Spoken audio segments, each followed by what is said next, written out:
Every year, there's players in each draft class that turns out to be a star or even a superstar in this NBA league. But not every player lives up to the hype. In today's list, I'm going to be discussing the best player in each draft class for the last 10 years.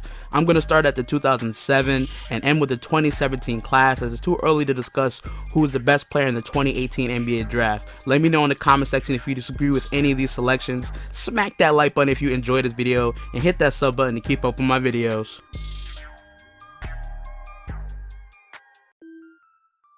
KD was the second overall pick, selected by the Seattle Supersonics when they were a team. Had a great start to his career, establishing himself as a top tier scorer, winning Rookie of the Year, scoring champ by the time he was 22, obtaining the feat 4 times in his career, went to the All-Star game 9 times, winning All-Star game MVP in 2012. All his hard work paid off when he won league MVP in 2014, but the only thing he was missing was a championship, so he decided on July 7, 2016 to sign with the 73-9 Golden State Warriors and won back-to-back championships with finals MVPs under his belt now.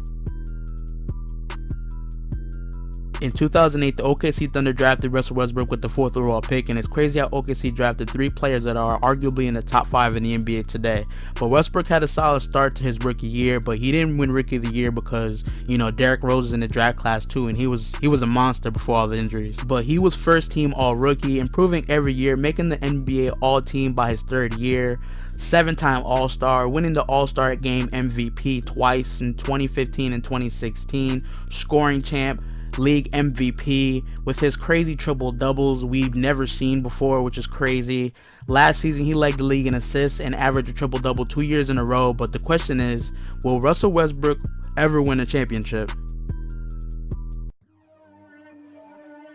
The 09 draft class was definitely one of the better ones, with a lot of talent in this one, but the best one obviously in Steph Curry, who was selected with the 7th overall pick by the Golden State Warriors. He came into the league a good 3-point shooter, but damn, Curry, he's something else, man. He be bugging on the court, but he didn't become a household name until 2012, after he came back from an ankle injury the previous season. And the 2014-2015 was his breakout year, All-Star, winning AP Athlete Player of the Year, 3-point contest winner, league MVP, and winning his first championship. 2016, he was the NBA scoring champ, steals leader, and joined the 50-90-40 club, but ultimately lost to LeBron James in the finals that year, but made up for the loss by winning the last 2, going back-to-back in 2017 and 2018.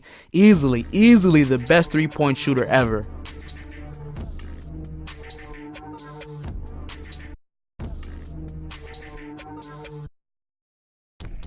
The best player in this year, I would say, is DeMarcus Cousins, who was selected with the 5th overall pick and played 7 seasons with the Sacramento Kings, completely wasting his time there, not winning at all. Even with his dominance in play, the team was just trash, man, trash. He was traded to the Pelicans, where he played 1 season with them. He had an amazing start, but the NBA gods cursed him with his season-ending injury, and decided to take his talents to the Golden State Warriors to chase a ring the very next season. Cousins is arguably the best center in the league when healthy, besides, you know, Joel Embiid. The definition of a modern day big man. He shoot threes, bang down in the post, he could dunk on anybody on the court, which is ridiculous that Golden State has him now. It's not fair, man. It's really not fair. Adam Silver, come on, dude. The best player of this year's draft is Kawhi Leonard, selected with the 15th overall pick by the San Antonio Spurs. Well, the Indiana Pacers, but traded over from George Hill. And Kawhi, he had a slow start to his NBA career, man, only averaging 8 points and 5 rebounds per game. But as time passed, he got better every season, but wasn't putting up crazy numbers on offense. His main niche was playing tough defense, guarding elite players in this league and holding his own. His breakout year was in 2014 in the playoffs, surprisingly clamping down LeBron James in the finals and winning finals MVP at the age of 23 years old, which is incredible because that's how old I am, which sounds crazy. Continued to get better on defense, becoming the 2015 steals leader, defensive player of the year twice back-to-back, 2-time All-Star back in 2017, and he's only getting better, man. If it wasn't for getting hurt by Zaza Pachulia, we'd probably still see him in a San Antonio Spurs jersey, which is crazy. But now he's on the Toronto Raptors, and they're looking great, man. They're looking like they're about to come out the East this year. I don't even know where you're sitting at. Anthony Davis is arguably the best at his position, selected with the first overall pick by the Pelicans, and was an instant impact to the team. He won an Olympic gold medal before he even played one NBA game, which sounds crazy. Not many NBA players can say that. By his second year, he was averaging 20 and 10. In 2014, Davis made his first All-Star appearance and has been ever since. Block leaders 3 times, showing his ability on the defensive side, just like in college. Ever since his first All-Star appearance, man, Anthony Davis, he's just been bugging, man. The man's a beast. He's very consistent on the court. He's just on the Pelicans, man. They're completely ass without him on the court. Losing DeMarcus Cousins was huge, but he can't really do anything but, rebuild off that and trying to gain chemistry with this new team that he has now, because he's simply just wasting his prime away in New Orleans.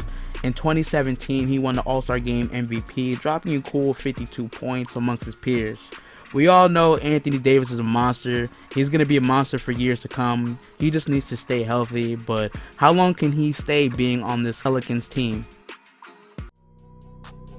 Giannis is the best player selected with the 15th overall pick by the Milwaukee Bucks. He's called the Greek Freak for a reason. Man's an animal. He didn't start his career too well, but he adjusted to the NBA and started to get recognition in 2016, and he won the Most Improved Player in 2017, also making his first All-Star appearance for the last 2 years. Giannis is great on both sides of the ball with a 6'11 frame that helps him on the defensive side, and without the ability to knock down threes at a consistent rate, he's still able to average 25 to 27 points per game in his 5th season, which is amazing. And the Milwaukee Bucks, they're on to a great start this season, but we have to see if they can continue this all season. If they can continue this all season, then Giannis can definitely be in the MVP race, but we'll have to see. Obviously, Joel Embiid is the best player, arguably the best center in today's NBA, with the selection of the 3rd overall pick to the 76ers. He didn't play for the first 2 seasons due to injuries, but when he played in 2016, he was limited to only 31 games, but he showed signs that he was going to be dominant in this league, man, if he could just stay healthy. In the 2018 NBA season, he played 63 games and proved his case as a top-tier player in this league, averaging 23 and 11, making the All-Star team for the first time. Embiid is one of my favorite players because the way he carries himself with the trash talk, and he just backs it up on the court, man. Philly has a very bright future, especially just obtaining Jimmy Butler now, and he has the potential to be, a great Hall of Fame player. I think it's too early to say, but I think the sky's the limit for Embiid.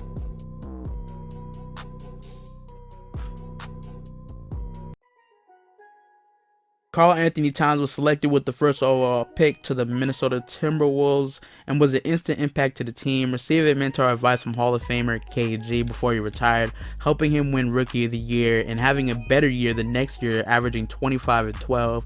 Very polished big man in this game. The only criticism about Towns is he doesn't play any defense, which is ridiculous because of his size.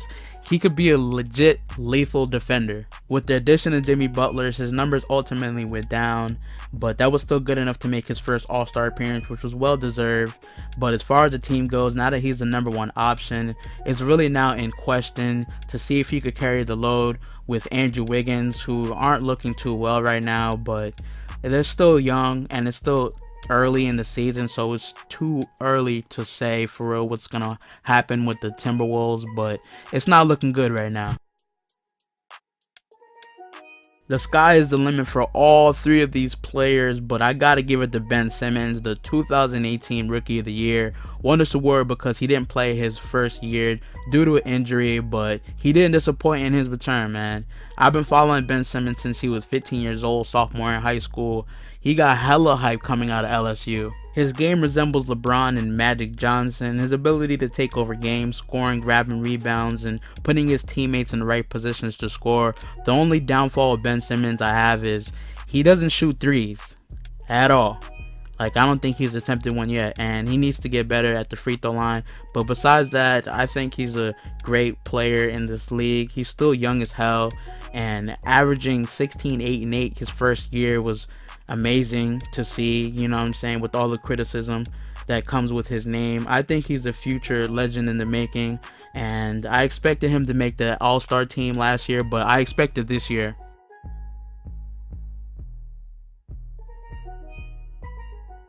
If it wasn't for Ben Simmons being classified as a rookie this year, this man Mitchell would have easily won Rookie of the Year. Mitchell was selected with the 13th overall pick by the Utah Jazz and was completely their savior this year, helping them be 5th in the West when they were supposed to be rebuilding after losing their franchise player in Gordon Hayward. Donovan Mitchell started to get noticed his 3rd month of his rookie year, leading the Jazz to the majority of their wins they had.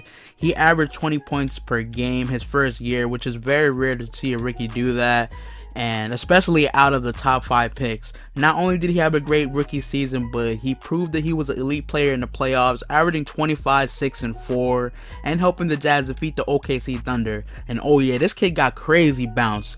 He won the 2018 NBA Slam Dunk Contest, which was shocking to us all. But Mitchell is definitely a future superstar in the making, and I can't wait to see his full potential. All these players on this list are all great players in their own rights. Each of these players still has something to prove in the NBA outside of Kevin Durant. Obviously, he's good, but this list was very fun for me to come up with, and I hope you guys enjoyed watching. Let me know what you guys think of this list in the comment section, and give me some video ideas also in the comment section. I just might use them for a future video. And shout out to all of my new subscribers. Thank you guys for the support, and don't forget to smack that like button if you enjoyed this video, as it helps my channel grow. Hit that sub button and bell, and I'ma check you on my next video. Wait for it.